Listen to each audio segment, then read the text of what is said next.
Good morning বন্ধুরা, কেমন আছো তোমরা সবাই? আশা করি তোমরা সবাই ভালো আছো, সুস্থ আছো। আমিও আমার লাইফে বেশ ভালো আছি। আর আমার নতুন একটা ব্লগে তোমাদের সকলকে স্বাগত। আর আজকে তো শনিবার, এখন বাজে সকাল 7:30 মতো। আজকের ব্লগটা আমি একেবারে সকাল সকাল তোমাদের সবাইকে সাথে নিয়ে শুরু করছি। আর আজকে আমার ভয়েসে এত বেশি এনার্জি কেন পাচ্ছ জানো? সকাল সকালই হট করে সূর্যি মামা দেখা পেয়ে গেছিলাম। বাস, সত্যি কথা বলতে মিনিট 5 জন্য পেয়েছিলাম, কিন্তু সেইটুকু সূর্যি মামাকে দেখেই গলাতে এত বেশি এনার্জি চলে আসলো, তো ভাবলাম আজকে একটা ফুলফিল এনার্জেটিক একটা ডেলি ব্লগের ভিডিও তোমাদের সাথে শেয়ার করি।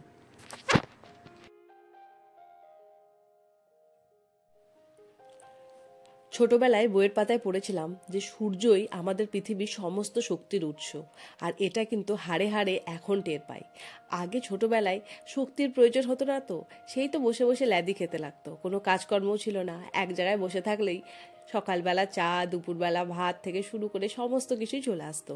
আর যত দিন যাচ্ছে তত বুঝতে পারছি যে না, এই সূর্যি মামা না থাকলে শরীরে কোনো ধরনের এনার্জিও হয় না যে ঘরবাড়ি একটু পরিষ্কার করব বা বাইরেরই কোনো কাজকর্ম করব, সেটারও বেশ একটা কেন এনার্জি হচ্ছে না। কারণ আমি তো বাড়িতেই থাকি, আমার হাজব্যান্ড, শাশুড়ি মা সবাই তো বাইরে কাজ করে। তো বলছে যে ওদেরও শরীরে কোনো ধরনের এনার্জি নেই যে বাইরে গিয়ে একটা কাজ একটু প্রপারলি ঠিকঠাকভাবে করবে বা প্রত্যেকটা ডকুমেন্টেশন ঠিকঠাক রাখবে, সেটারও কোনো এনার্জি হচ্ছে না। মনে হচ্ছে কাজটা দায়সারাভাবে করে যদি লেপের তলায় এসে ঘুমানো যায় তাহলেই সবচেয়ে বেশি ভালো। আর এইভাবে শুয়ে থাকতে থাকতেও সকাল থেকে বিকাল যেভাবে হয়ে যাচ্ছে, তাতেও শরীরে কিন্তু একটা অন্য ধরনের বিরক্তি কিন্তু চলেই এসছে। কিন্তু আজকে যখনই সূর্যি মামা দেখেছি, ভেবেছি না, সমস্ত কাজকর্ম এক এক করে আজকে সেরেই ফেলবো। ঘরের ডিপ ক্লিনিংয়ে মন না দিলেও ধরো যেগুলো জিনিসপত্র দু একদিন ধরে মানে রেখে দিয়েছি ধোয়া কাচার জন্য, তারপর কিছু জিনিস যেমন রোদে দিতে হবে, কম্বল তোষক থেকে শুরু করে বালিশগুলো, সেগুলো এক এক করে দিয়ে দেবো। আর এই যে সকাল যখন ভিডিওটা করছিলাম তখনকার ওয়েদার দেখেছো? চারপাশটা দেখে মনে হচ্ছে কেমন ঘোলাটে ধোয়া ওঠা মনে হচ্ছে, তাই না? ধীরে ধীরে ধীরে ধীরে যখন আকাশটা ঠিক পরিষ্কার হলো না, তখন মনের মধ্যে অদ্ভুত একটা শান্তি ফিরে পেলাম যে বাপরে, সেই অবশেষে বাঁচলাম, ওয়েদারটা ফাইনালি গিয়ে ক্লিয়ার হলো।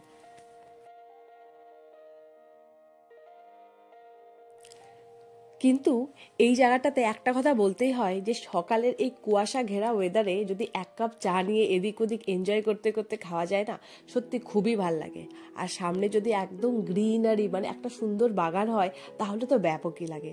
ছোটবেলায় আমার বাবার বাড়ির সামনেটাতে না, ঠিক 3 কাঠা জমির ওপর বিশাল একটা বাগান টাইপের ছিল, মানে সমস্ত সিজনাল গাছ, যেমন শীতকালে বিভিন্ন ধরনের সিজনাল গাছগুলো হয় না, ঠিক সেগুলো লাগানো থাকতো। আর তার মধ্যে হাতে মা একটু সকালবেলা রেডিমেড চা ধরিয়ে দিত, সেই চা খেতে খেতে কি না ক্যাট মারতাম। ইদানিং ভাবি যে এত স্টাইল সত্যি কাজ না করলেই আসে। যখন তুমি কাজের মধ্যে ব্যস্ত থাকবে, দেখবে কাজটাতেই 100% মন দিতে ইচ্ছা করে। তখন মনে হয় থাক, বাকি সমস্ত জিনিস একটু পরে করি, প্রথমে কাজটা করে নিই। আর এই দেখো, সকালবেলা এত কুয়াশার মধ্যেও নিজের কাজে এরা ব্যস্ত। সকালবেলা একটু খাবার দিয়েছিলাম, সেটা খেতেই চলে এসেছে।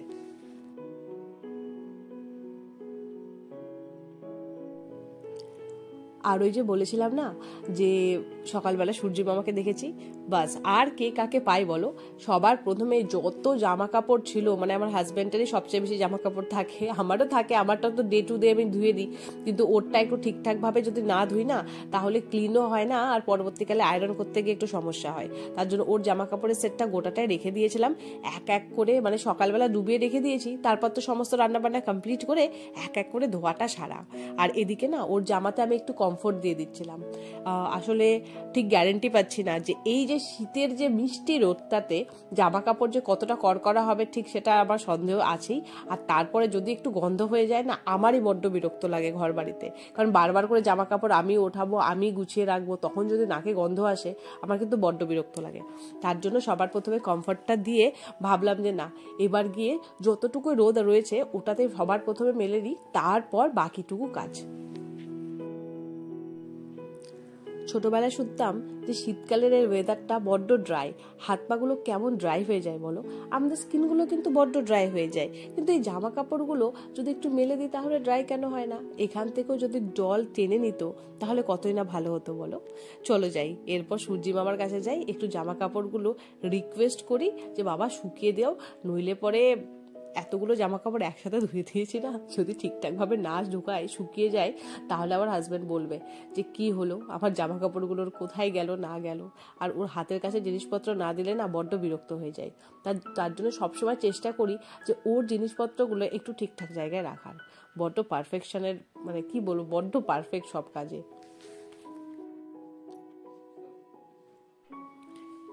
এই কাপড়গুলোকে যখন মেলে দিচ্ছিলাম তখন একটাই রিকোয়েস্ট ঠাকুরকে করছিলাম যে ঠাকুর একটু রোদ দিয়ে দিও, যাতে অ্যাটলিস্ট জলটা ঝরে যায়। তাহলে ঘরের মধ্যে কোথাও একটু দড়ি টাঙিয়ে না রাত্রের মধ্যে আরেকটু যদি শুকনো করে দিই, তো কালকে সকালে সামান্য একটু রোদ উঠলেই কাজগুলো হয়ে যাবে। দেখা যাক এখন প্রকৃতির কি ইচ্ছা, কখন যে কি হয়।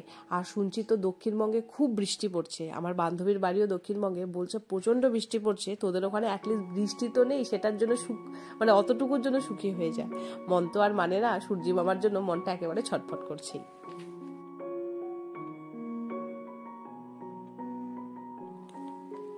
বন্ধুরা, আজকের ব্লগটা পুরোটাই সূর্যি মামা স্পেশাল, তাছাড়া আর কিছুই না। দীর্ঘ 7 দিনের অপেক্ষার পর আজকে সূর্যি মামাকে পেয়ে যা যা কাজ একটু করলাম সেটাই তোমাদের সাথে শেয়ার করলাম। আর এত ধোয়া কাচা করতে করতে না ক্লান্তই হয়ে গেছিলাম, পরবর্তীকালের কোনো ভিডিও তোমাদের জন্য করা হয়নি। তো বন্ধুরা, আজকের জন্য এইটুকুই রাখলাম।